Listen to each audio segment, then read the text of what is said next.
When was the first dogfight in history?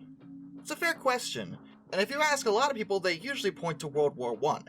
And while that's true in the sense of aerial victory, where one side actually beat the other, the first aerial dogfight actually dates back to the Mexican Revolution. Hello, welcome to another episode of History in the Dark. I am your host, Darkness the Curse, and before we begin, as always, thank you so much to my generous patrons, my British rail critics, and of course my underwater train finders. You are the reason why this content remains ace combat. And today, we are going to discuss the very first ever, pretty much confirmed, aerial dogfight in history, where at least two different planes go head-to-head and try to murder the other one. It happened during the Mexican Revolution, and neither plane involved really had any right to be involved in this exchange, but they were. Now, the story of the Mexican Revolution is, very complicated. It actually encompasses a sequence of armed regional conflicts from 1910 to 1920. And it involved a lot of different groups and a lot of different issues. It's just too much to go over for this particular video. But for our purposes, let's focus on the fact that this particular dogfight actually didn't take place between people of Mexican nationality. They were Americans. But how did two Americans get involved in the Mexican Revolution? Well, that's because they were working as mercenaries at the time. In the year of 1913, America wasn't actually involved in any conflicts, and both these men were looking for an excuse to fly their planes for military purposes. Aviation was still in its infancy, and many brave individuals strapped in to, become pilots. And there weren't that many qualified pilots in the world at that time. But the two involved in this particular incident were Dean Ivan Lamb and Phil Rader. Lamb had been hired by General Benjamin G. Hill, who was fighting for the revolutionaries against the government of one Victoriano Huerta, who had seized power in a violent coup. However, Lamb soon learned that Rader, who was his friend, had actually been hired by the Federal Army under Huerta, meaning that the two were fighting for opposing sides. But at first, Lamb wasn't really that worried about this problem. See, back then, the idea of two planes fighting each other wasn't really considered. Planes were fragile and expensive. They weren't built for fighting, and they were only really used for reconnaissance, though during the Mexican Revolution they did also start using them for bombing missions. Very light ones, but still, bombing missions. Either way, Lamb didn't really see a problem with his friend working for the other side, since they probably wouldn't ever have to fight each other.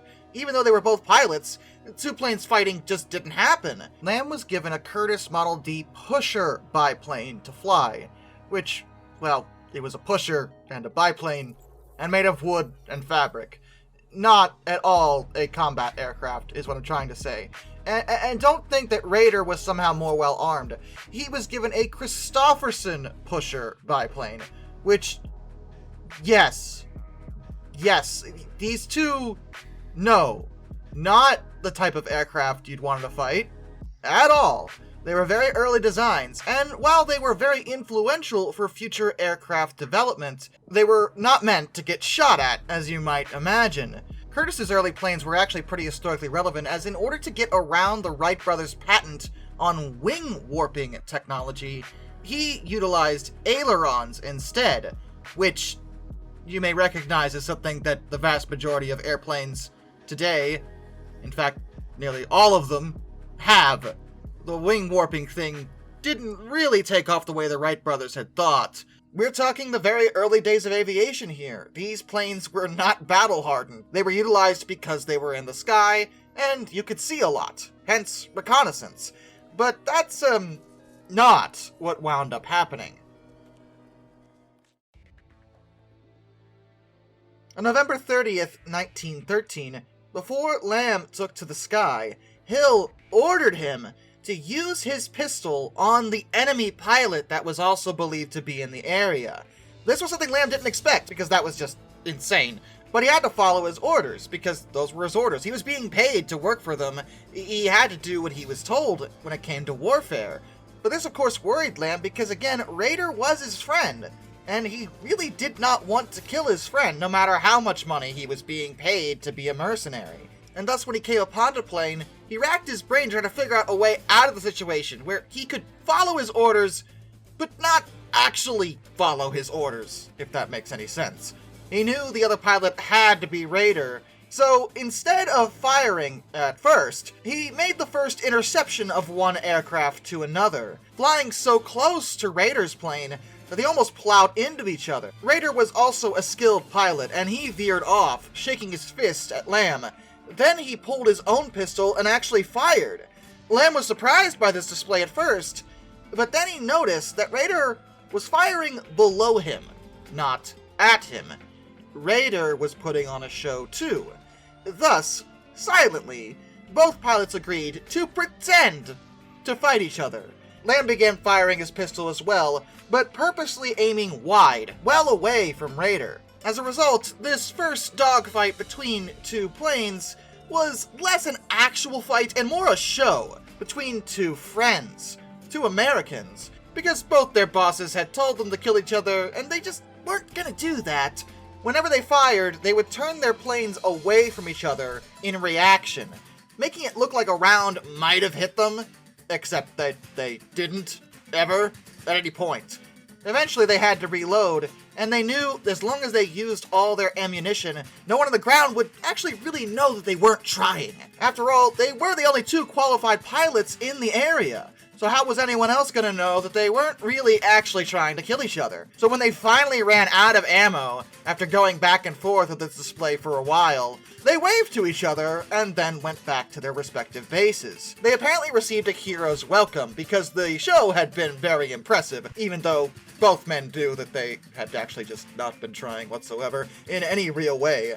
And both would actually wind up leaving before the conflict's end. Lamb left because he stopped getting paid, and Raider had to leave because his plane became damaged from a lack of maintenance, and no one could actually fix it. After that, well, information on Raider is scant, but based on most accounts that I can find, it seems he kept being a notable and rather bold test pilot until 1918, when he sadly died. Lamb, on the other hand, would fight in both World Wars, and was credited with shooting down as many as 8 German fighters in World War I. He was still in the service of the US Air Force in the 1950s, passing away in Tucson, Arizona in November of 1955. The story of this first dogfight comes directly from Lamb, and some of you may argue that it doesn't count since neither was actually trying to kill each other. It was all an act. But they did have orders to do this, and they were still doing some pretty impressive maneuvers, so, I mean, I guess it depends how you look at it. If you want to know the story of the first aerial victory, however, well, that's for another time.